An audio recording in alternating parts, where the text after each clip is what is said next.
Totoo nga ang chismis at wala ngang halong eme. At nandito nga ako ngayon sa Guangdong sa Minasugbu. At ayan, ang haba nga ng pila. Dahil dito nga sa halagang 100 pesos lang ay makakatikim ka na ng mga Chinese food. Ilang minuto nga rin ang inintay ko sa counter at dito nga kami nakapwesto sa taas. At buti na nga lang may nag-assist na crew at nareserbahan kami ng table. Maya-maya nga dumating na ang mga order kong beef brisket, fish fillet, Japanese dim sum, choco panda, spring rolls, at beef wonton. At syempre, ito talaga yung pinakagusto ko sa may Guangdong, ang beef wonton nila.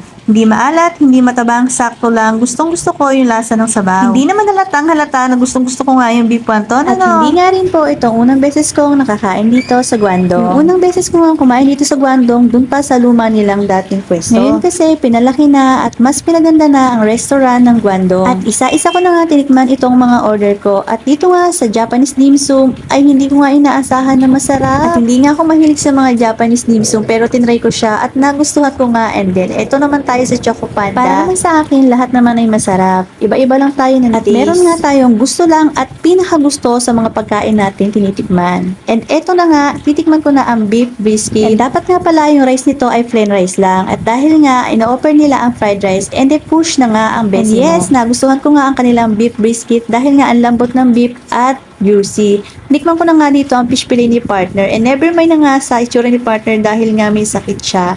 Hindi nga dapat kami makakalabas dahil masama yung pakiramdam niya. And then syempre, birthday ko nga itong mga araw na ito, kaya naman lumabas na lang kami malapit dito sa amin. And pinatikim ko na nga rin kay partner yung Japanese dim sum na sabi ko nga ay masarap. Kung isa ka nga sa naghahanap ng Chinese food o Chinese restaurant na mura, eto na nga ang hinahanap mo. Dito lang yan sa Guangdong sa may Nasugbu, Batangas. For as low as 159 pesos nga ay meron ka ng ganitong kalaking serve ng beef wonton dito sa may Guangdong. At pwede na kayo maghati ng kasama mo. Guangdong, ano, tara? Kaya ano pang hinihintay mo dyan? Puntahan mo na. Bye!